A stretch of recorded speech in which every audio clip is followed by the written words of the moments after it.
میں اب بصد احترام گزارش کروں گا جناب محمد امین شاہد صاحب کی خدمت میں. آپ پلیز استقبال کیجئے جناب محمد امین شاہد صاحب.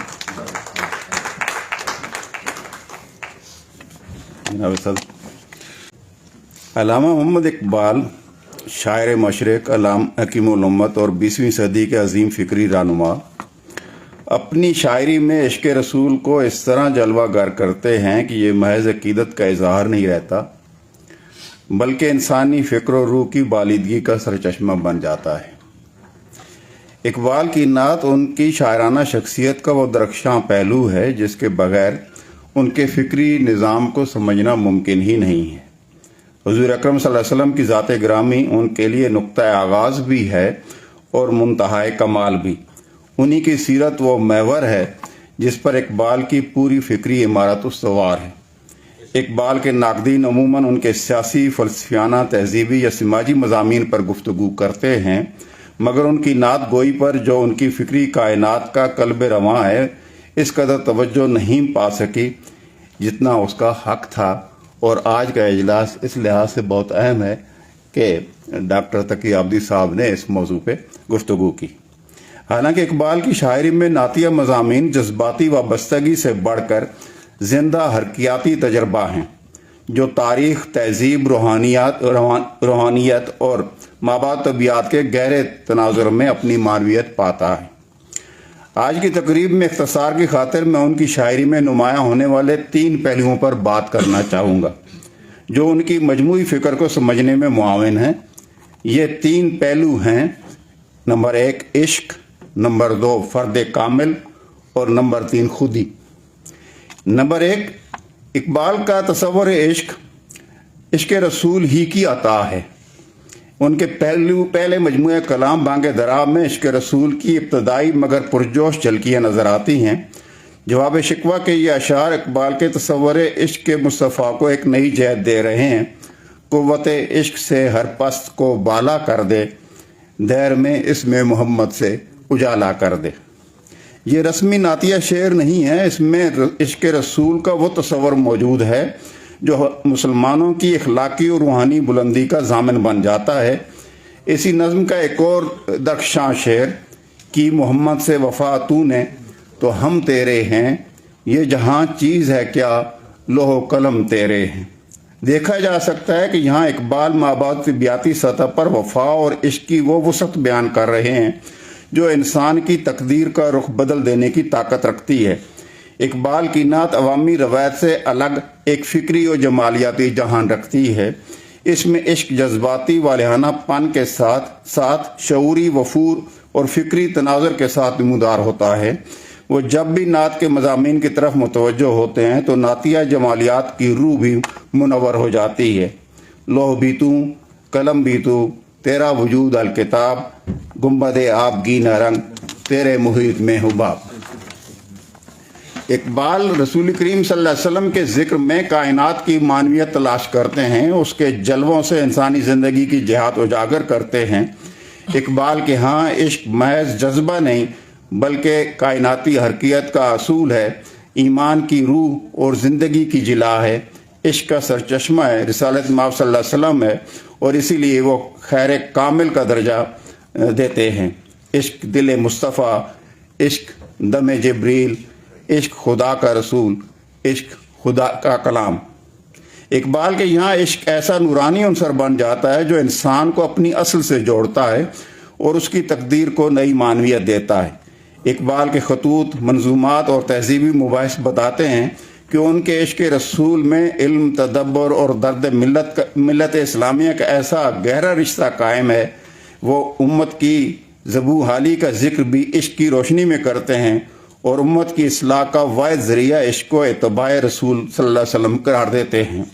اقبال نے اردو نعت کے اسلوب اور مضامین کو بالکل نئے قرینے اور فکری افق عطا کیے ہیں. غزل میں جس طرح انہوں نے موضوعاتی وسعت پیدا کی، اسی طرح نعتیہ مضامین میں بھی فکری اور جمالیاتی رفت پیدا کی ہے. وہ دانائے سبل، ختم الرسل، مولائے کل، جس نے غبار راہ کو بخشا فروغ وادی سینہ، نگاہ عشق و مستی میں وہی اول وہی آخر، وہی قرآن وہی فرقان وہی یاسین وہی طٰہٰ. یہ اشعار جذبات، عقل، وجدان اور مابعد طبیعت کا ایسا جامع اظہار ہیں جو اردو نعتیہ ادب کی پوری روایت میں بے مثال ہیں۔ اقبال کی یہاں نعت دراصل ایک فکری انقلاب کا وسیلہ ہے۔ وہ امت کو یاد دلاتے ہیں کہ زندگی کی حرارت، کردار کی بلندی اور روح کی آزادی صرف عشق رسول اور اتباع مصطفیٰ صلی اللہ علیہ وسلم میں پوشیدہ ہے۔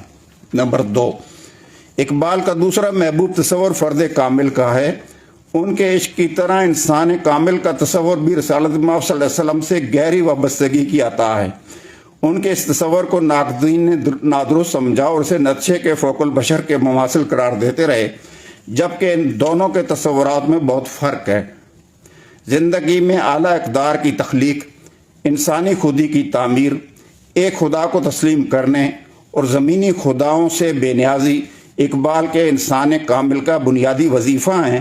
وہ ضرب کلیم میں کہتے ہیں، رہے گا تو ہی زمانے میں یگانہ و یکتا، رہے گا تو ہی زمانے میں یگانہ و یکتا، اتر گیا تیرے دل میں لا شریک لہو۔ جبکہ نقشے کا فوق البشر خیر البشر کو خیر و شر کو اضافی سمجھتا ہے اور کسی اخلاق کا نہیں قوت کا قائل ہے، وہ تو خدا کا تصور ہی فرد کے دل سے مٹانا چاہتا ہے۔ اقبال کے کلام میں انسان کامل کے مختلف پہلو مختلف ناموں سے نشانزد ہوتے ہیں، جیسے مرد مومن، انسان کامل، مرد دانا، مرد خود آگاہ، دیدہ ور، صاحب ادراک، صاحب امروز وغیرہ۔ یہ سب اصطلاحی نام اقبال کے عشق رسول کی عطا ہیں۔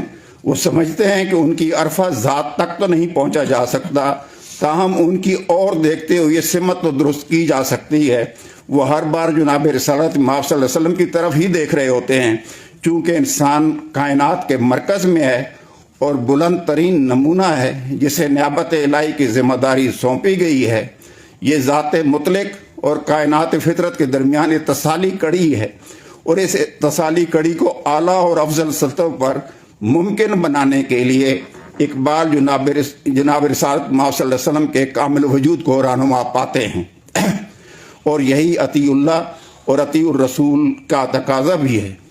نمبر 3، اور یہ آخری نقطہ ہے کہ اقبال کا ایک اور محبوب تصور خودی ہے۔ ان کے نزدیک خودی کا مطلب غرور نہیں، بلکہ اپنی ذات کا احساس اور عرفان خودداری، جرأت اور اپنی دنیا خود بنانے کا جذبہ ہے۔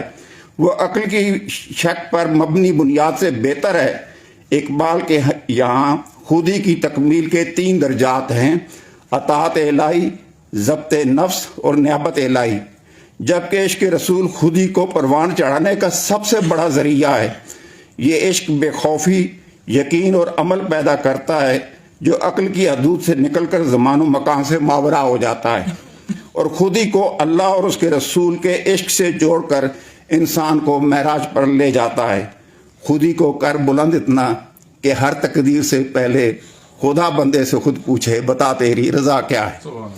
آخر میں مجھے بس یہی اضافہ کرنا ہے کہ آج کے مادہ پرست اور انتشار زدہ دور میں اقبال کا یہ پیغام پہلے سے کہیں زیادہ اہم ہے کہ عشق تمام مصطفیٰ، عقل تمام بولہب، یعنی عشق رسول ہی وہ سرچشمہ ہے جہاں سے انسان کو زندگی، مقصد، روشنی اور نجات میسر آ سکتی ہے۔ بہت شکریہ۔ بہت